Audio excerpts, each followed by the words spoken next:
Yes, as you know, I have just come back from China, and I want you to know that I'm always never absent for this session, except when I'm on a trip overseas for a long time. So even if this period I'm going to teach in China, but then I'll come back, because this is important for me.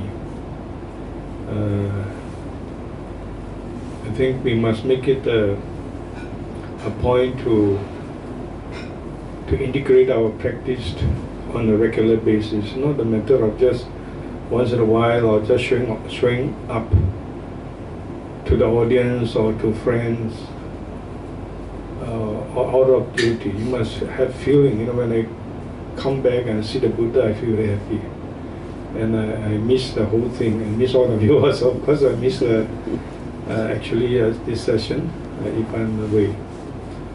So everybody is busy. I'm sure you know I'm extremely busy. I can't finish my book.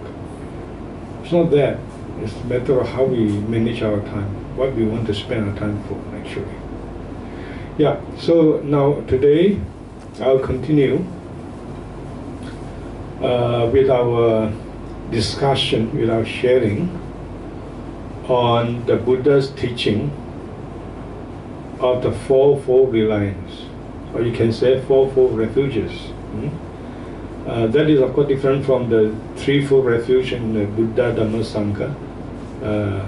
The word in Sanskrit, pratisarana, is pratisarana in Pali, which means more like relying on something. The prefix prati means towards an object. You see? So leaning on an object, on a basis, that is the idea. So reliance is a good translation. And we have discussed three of them. And in fact, today I was thinking whether to speak in Chinese or in English, but I think it looks like everybody, some don't understand Chinese, so I have to speak in English. And everybody understands English here. Yeah, so the fourfold, let's remind ourselves, what is that fourfold reliance? That's a very, very important teaching, you see. Because it's a teaching not just not as a guideline for our study, but an understanding of Buddhism, but also important guideline for our living as Buddhists, our practice,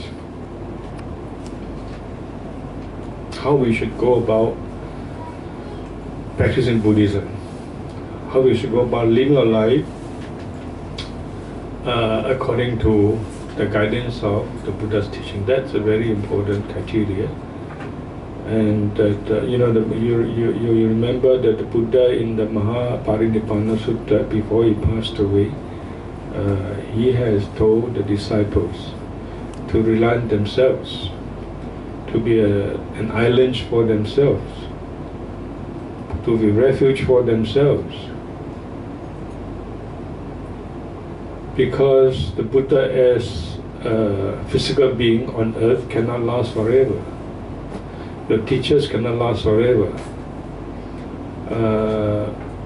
An organization cannot last forever. A Buddhist organization cannot last forever.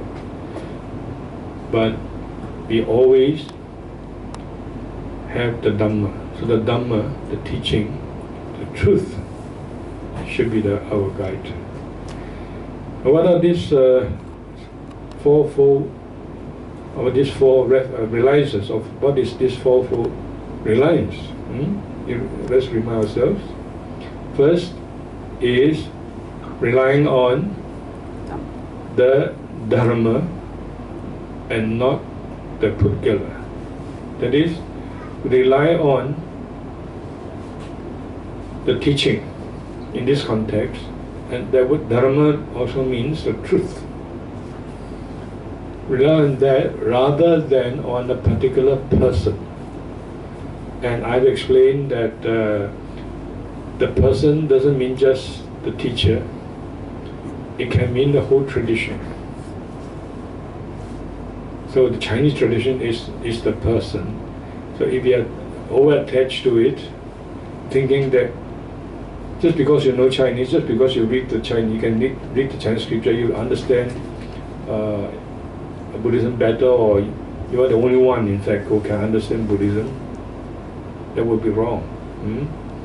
And likewise for other communities, you know, and Sinhalese or the Thai and others should not think to know Buddhism you must know Sinhalese. If you don't know Sinhalese, you don't know Buddhism, or likewise for Thai or for any community.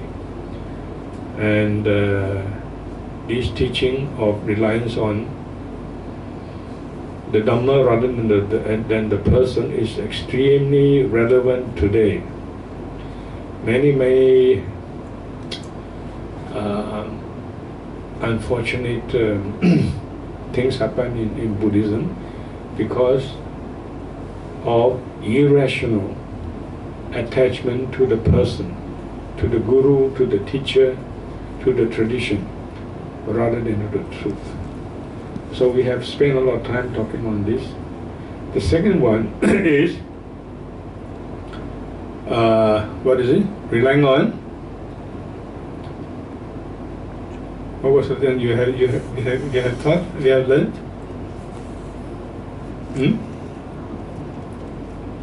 What is the second one of the 4-4 reliance? That is relying on the meaning and not the letter. That's also extremely important. Again, it's not just about study of Buddhism. It's of course a very pragmatic guide for our study and understanding the verbal teaching of the Buddha. But it generally means that to understand something, we cannot just understand superficially. We must get into the spirit, the very spirit, the essence, the truth underlying that teaching. So that also we have dealt with in the second one. The third one is reliance on, what is that? The ultimate or explicit teachings, and not on the relative or implicit teachings. The words involved are nita artha and neya artha. Nita means drawn out, let out. It's from ni, this is a past participle. Teachings that have very clear meaning and it has ultimate doctrinal significance. For instance, the teaching that all things are impermanent, the teaching that there is no substantiality in anything, the teaching that the whole of phenomena existence is unsatisfactory. These are the so-called ultimate teaching, or nitartha teachings. Then there are teachings that are neya. Neya means to be drawn out, or should be drawn out, should be let out. So implicit, not yet drawn out. Neya is from the same root ni, but it is a future passive participle. You know, the Buddha didn't set out to be a philosopher. He didn't even set out to be a linguist per se, as such. Although nowadays, many modern exponents of Buddhism try to make him a philosopher in a Western sense, try to make him even a linguistic philosopher. The Buddha taught in a very pragmatic way, and accordingly as the situation requires, accordingly as the need of the listener. The Buddha's concern is to want to help those who listen to teaching and to communicate the truth that he has realized at a level, in a manner appropriate to the particular listener or listeners. So sometimes he makes statements that actually are not quite in accordance with the ultimate teachings of himself. So for instance, he speaks of I, we all should, everybody must work hard, you know. So you might ask, who is this everybody, who is the I, who is the self, when the ultimate teaching says that there is no self and so on. So there are teachings that are implicit in this way. We have to draw the meaning. In Chinese, we have 就係要依了義經，不依不了義嘅經，了義同不了義。Okay. Now today we have the final one. There is reliance on. Let me use the original word first. Reliance on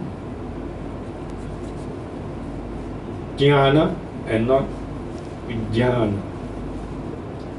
It's a bit difficult to translate, that is why I use the original words. In Pali is jnana and vijñāna. It's a very profound teaching, both for our study of the doctrine, understand doctrine of the Buddha, as well as for our practice, our spiritual practice. If we can remember this, then we have got a very important guideline for our whole life, actually.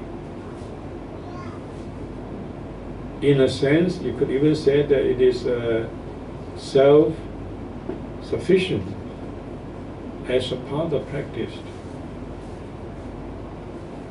So, first of all, what are meant by this? Now we can apply. You see that the fourfold reliance, the four reliances are not mutually exclusive. You can see that they are related.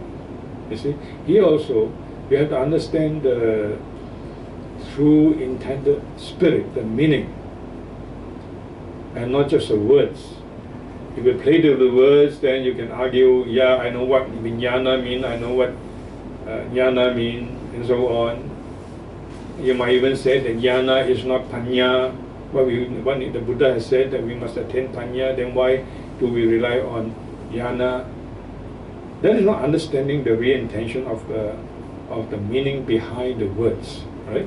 So what is contrasted here in these two, between these two words, vijñāna and jnana? Essentially, you can say, if you analyze it etymologically, is the prefix vi in vijñāna, and the lack of it in the word jnana. Do you understand what I mean?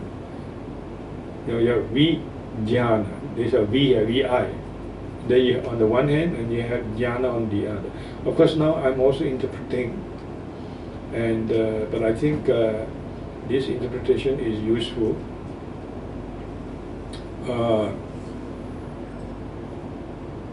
The prefix vi signifies discrimination, separation, difference. That's the meaning of vi, you see. And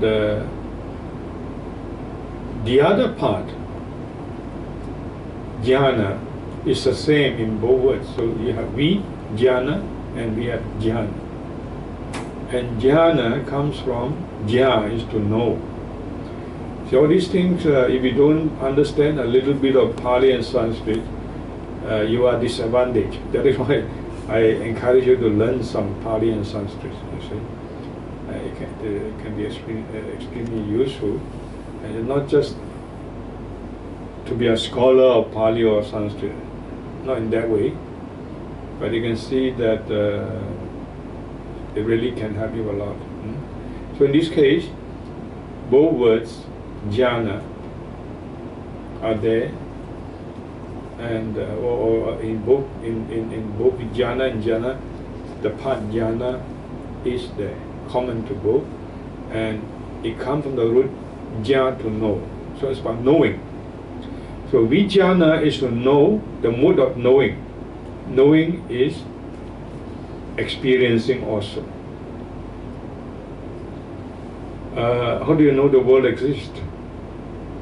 Because you experience it, or rather you experience it in a manner that you know it, right? In Abhidharma, there's a lot of controversies, you see, as to whether we really know the external world and how do we know the external world. And even later on, does the external world really exist? For the common man, of course it does, because I experience it. I see something outside clearly in front of me, so how can I doubt my eyes? But for the Buddhist ancient time, and not just the Buddhist, the philosophers throughout the world, throughout the different cultures, they have long begun to question: are we really,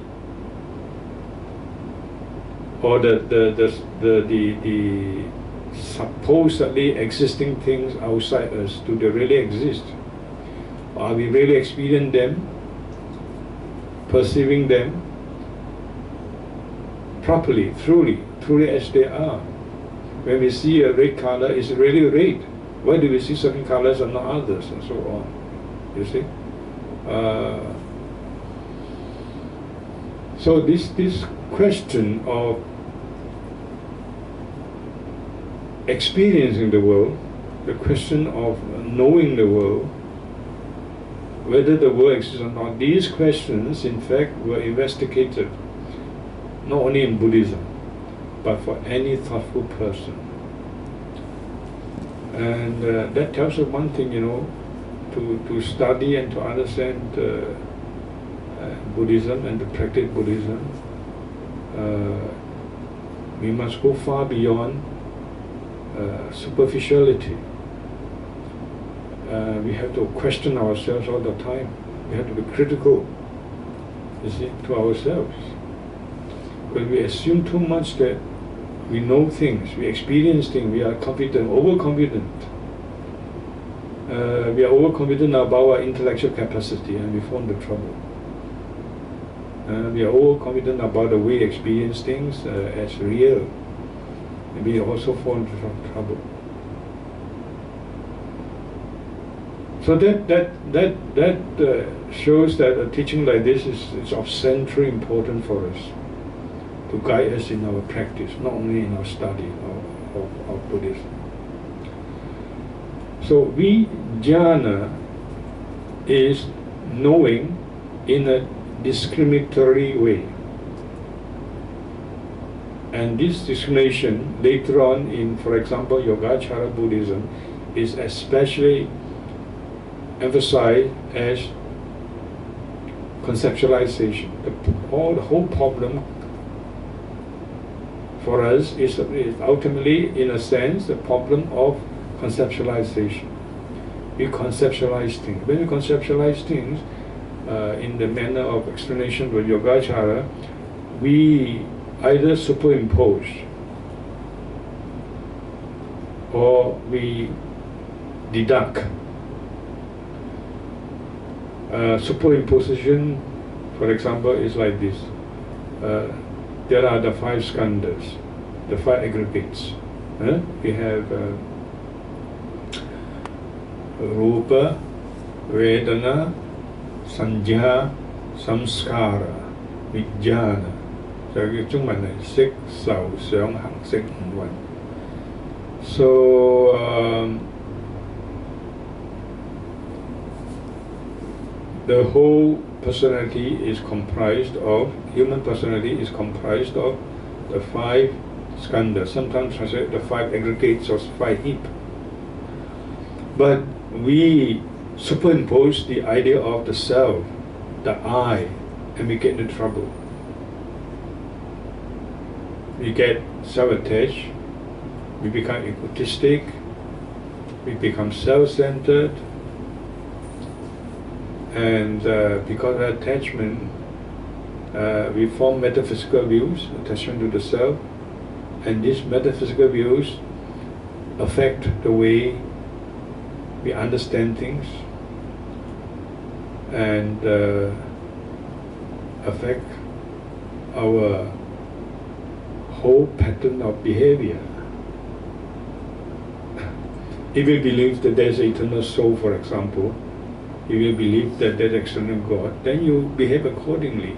You live in fear because you always fear that God the Almighty is watching you and either will punish you or reward you, and you want to willingly submit yourself to be obedient, you see. So for instance, in Christianity, obedience is in a way, is the ultimate virtue. And you know, the whole story of Adam and Eve is a story of disobedience. And because of disobedience, we have the so-called original sin. And apparently, according to them, we can't even wash away this inherited original, so-called original sin, you see. But these are not the teaching of Buddhism, because there's no such thing as a soul, there's no such thing as a self. So you can see that metaphysical views are not just views that affect us in very, very subtle way. You don't have to be a philosopher, you know, and taking back the example of believing God and believing ultimate almighty creator whom you must obey, whose command you must obey, and so on, whom you must please, whom you must relate to, you see. As a result of such a metaphysical view of such a ultimate self or goal, and then in fact our self, our so-called soul is destined, is given, is gifted by such a creator, then we either live in fear or ignorance. And according to Buddhism, that's one important reason why we are trapped in the suffering of samsara, why we are not really free, why we are not really creative. There's no question of creativity, there's no question of freedom when everything is determined already by the Almighty. So Buddhism reminds us not to superimpose in this way, superimposing a permanent self on the five heaps, the five aggregate. That's an example of so-called superimposition. What is the Chinese word? 增益. The other one is 減損. That is either you can say denial or deduction.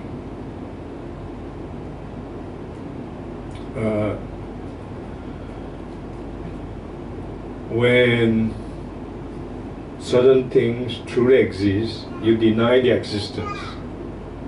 There's again another metaphysical extreme. And for example, according to Yogacara, it's wrong to say that ultimate reality does not exist or is empty, or emptiness is empty. That is of course quite different from the Madhyamika viewpoint, that emptiness too is empty. But Yogacara said this is very serious mistake, extremely dangerous to speak like this, to negate even the nirvana, to negate enlightenment, and so on. Of course, the true Madhyamaka teaching doesn't amount to denial of nirvana or anything like that, but there has been, I think all of you know, this kind of sectarian interpretations and controversies.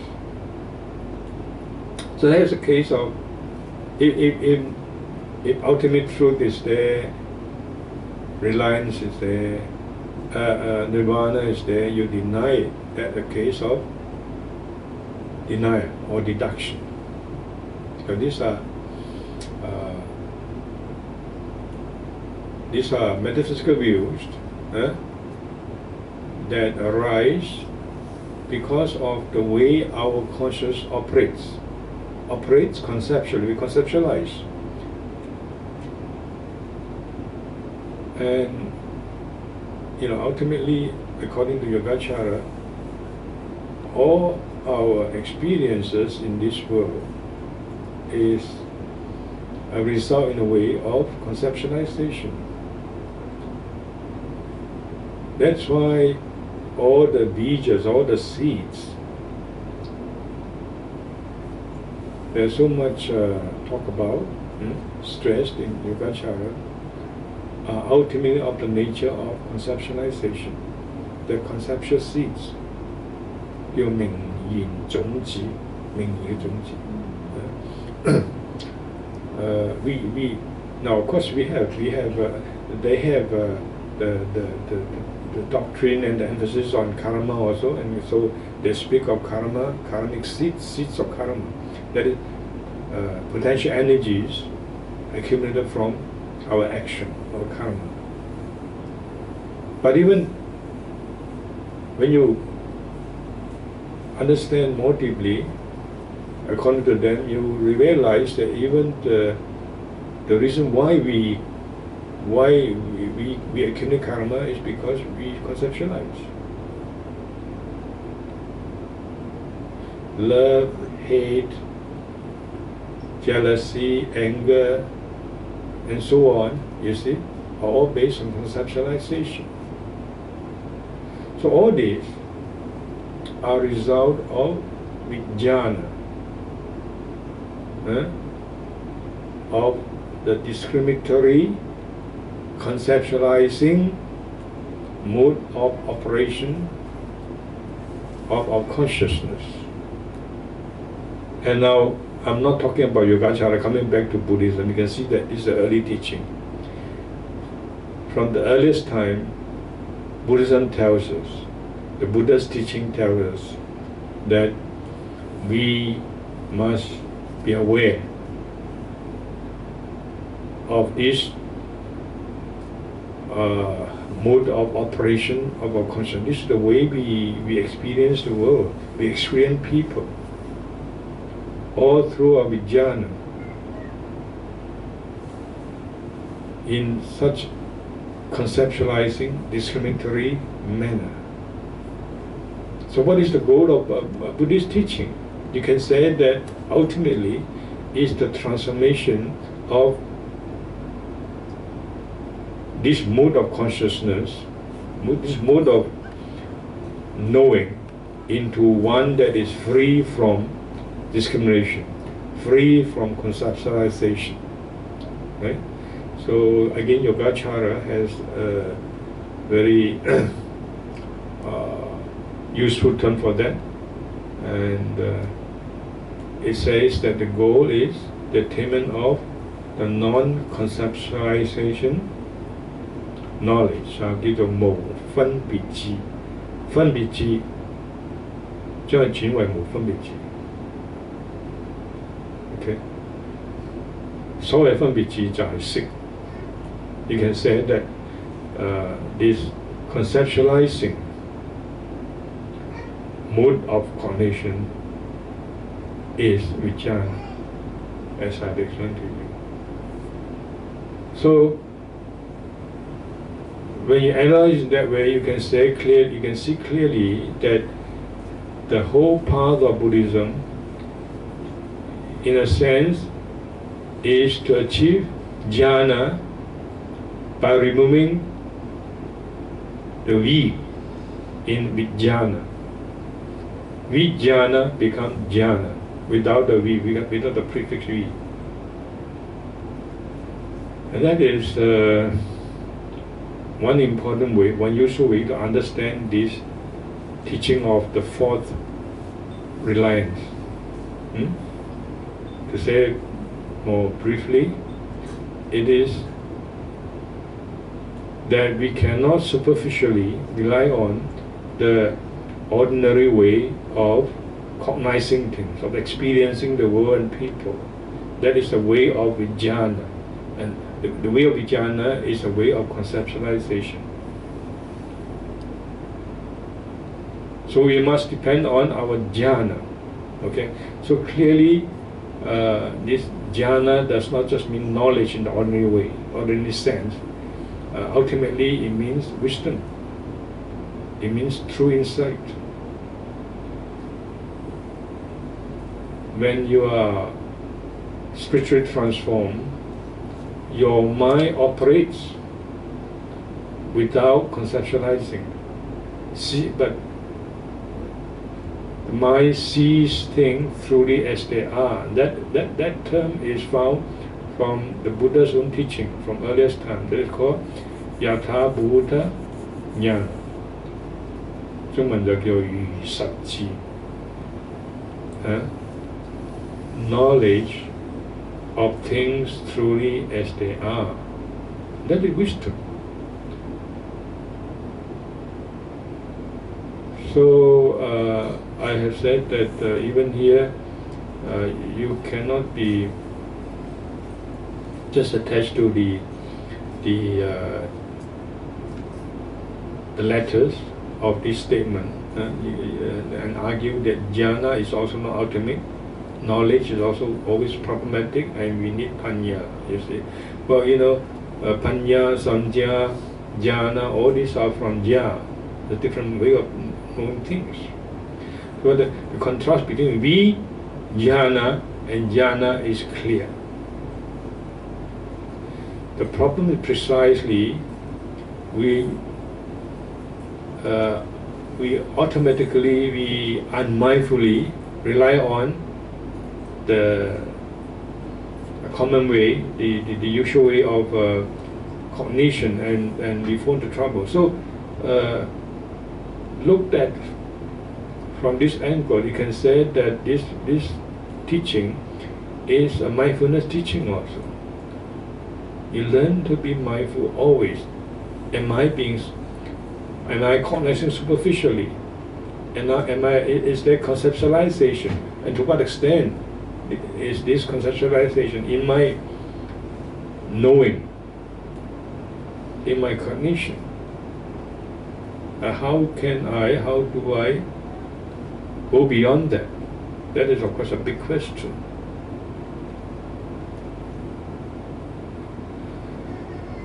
So, your whole life, you can say, is to try to struggle to transform yourself.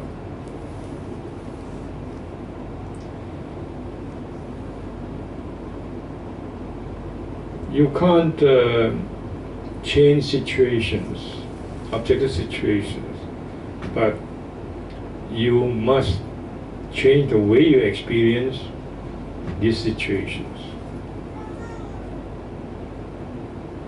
We have psychological problems, we have depressions, we have feeling of emptiness, we have hatred and attachment. All this because we conceptualize, we interpret. We allow our mind to operate as vijñāna.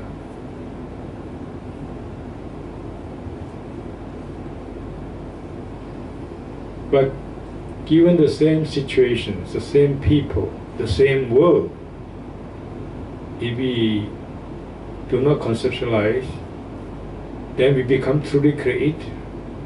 So otherwise, our mode of operation according to vijñāna is the reactive way. And so that means that we automatically react when we experience something. And react accordingly as our past conditionings. So there is no question of true creativity, no question of freedom. The Buddha is truly creative, truly free, because his mode of operation of the mind is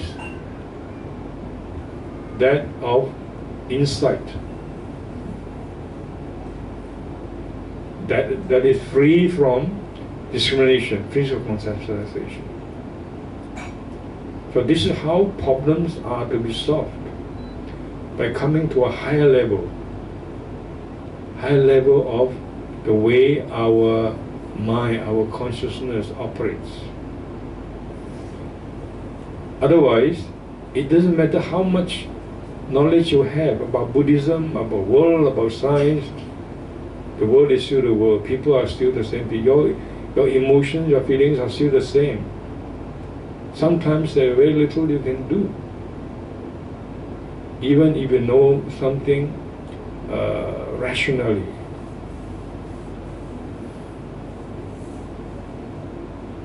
For example, you will know that it's wrong to be egotistical, but you cannot help being egotistic, and you want to deny that. You see. But when you are when your consciousness is transformed, automatically, naturally, like in the case of the Buddha, you can't be egotistical. You can't be self-centered, and there's no question of hating another person, because you don't see the other person in a conceptual ways. I, others, inside, outside. You transcend all these polarities, these dualities, and that's the goal of Buddhism. That's the way problems are solved. So I think we have discussed enough on this. There's a lot more that can be said, but I want to be brief and to the point. And we have to remind ourselves that we have got a very important, very powerful teaching to guide our life as Buddhists, and to guide us in our practice and realization of the Dhamma.